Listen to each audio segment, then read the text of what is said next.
Hello and welcome to another Net Quick Tips by Veracity Industrial Networks. My name is Jason Weber. I'm the Vice President of Product, and today we'll be talking about the network topology page and all of the things you can do to manage and organize it and the value that it has for you. First of all, most customers that we talk to either don't have a network diagram or they have very out-of-date ones. The big advantage that we have in our network controller is that any device speaking or communicating through a software-defined networking enabled switch shows up on the topology. You get full information about that device. Some of them are automatically populated, such as those sitting on Ethernet IP and other networks. Others, you can put as much information in about that device as possible or you like. I can click on an individual device. I can see its IP address, its MAC ID, what type it is. If you've zoned it, we can quarantine devices to protect them or protect other devices from them in case there's a problem. If it's in a VLAN, last time we saw it communicating on the network, and any devices that are actually peers of it. Which ones does it have rules to communicate with, and what protocol does it allow to communicate with? And then, of course, which port on which switch it's actually connected to. I can organize this. I can drag devices around very easily. I can drag switches around, but I can also hit Control on a switch and move an entire group of devices all together on that switch. I can zoom the view either with a slider or with the mouse wheel.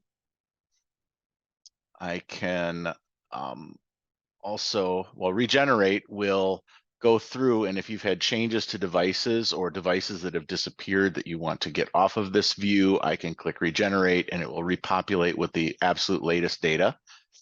I can also manage views. I can choose what information is displayed on the view about a device. If I want the switch's IP address on it, if I want the MAC ID, I can show the MAC ID for devices, which can be useful for debugging. Generally, I don't keep those up.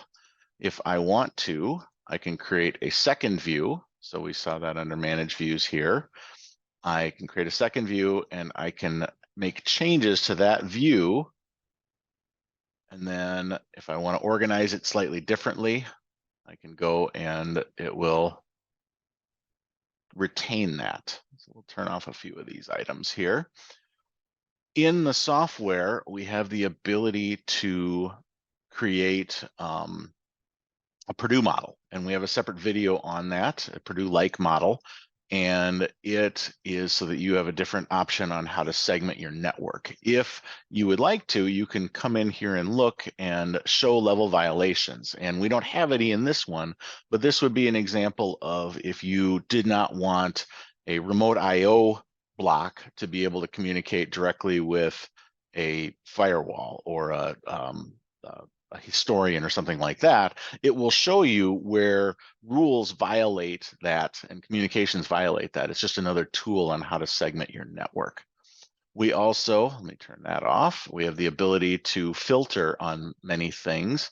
I can create zones of devices for organization. If I only want to see something in the devices that are in the packaging zone, we can see what we have here. If I clear that out, and then I go in here, I can look at only control devices, which should only show the PLCs. So you can very quickly find what you're looking for in here. If I want to see PLCs, HMIs, anything like that, I can go through and do that. If I am interested in a switch, I can look at, and this is very useful for debugging and remote debugging, not only at the IP address, but I can see every device that is actually plugged into which port of that switch. So if I've got a PLC on port 1 and HMI on port 2, I can see the peers of the switch. I see that this switch is on port 3 and this switch is on port 4. Gives you a lot of information to very quickly debug and diagnose your network and find issues, work through issues, get just so much information that you just don't have today. But thank you for your time. Appreciate it. And we will talk to you soon on another Net Quick Tip. Thank you.